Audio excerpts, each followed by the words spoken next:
I remember just thinking to myself, I hit it like on the nose. Mhm.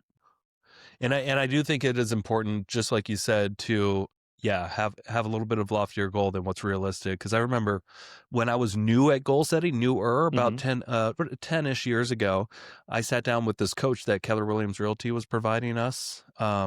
Every week I got to sit down with this coach, and she asked me, what do you want to do production wise Mhm. next year? How much money do you want to make? Yeah.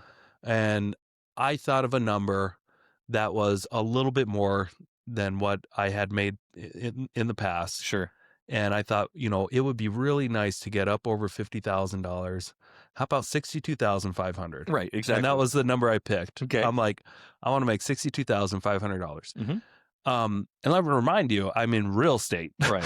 at the time, still am. But like that goal was actually, I felt like it was a slight stretch goal for me, but I was definitely capable of doing it, Yeah. especially if I had a coach to help me with those little actions that I needed each week. So basically what we did was we took that goal. Okay, what do you got to do to make Mhm. $62,500?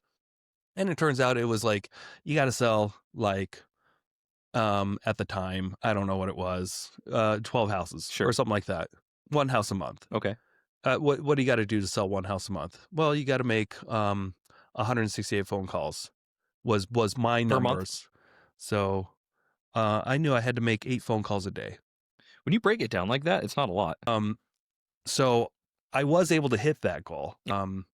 And it was by the end of the year, I I hit almost exactly like $62,000 or so in income. And I remember just thinking to myself, I hit it like on the nose Mhm. by the end of the year. And I was just like, why didn't I just say 100,000? Right. Because it turns out you can reverse engineer your goals Mhm. and do weekly actions to most likely hit those goals especially if you have accountability. And that was the biggest Yeah. advantage I had at the time was I didn't just have a little bit of experience at that time or anything like that, but I had somebody that I met with weekly Mhm. that would hold me accountable to those actions that we broke down to a science. So that was a big learning moment was, hey, if you've got that accountability Mhm. piece with somebody, you might as well shoot for the moon.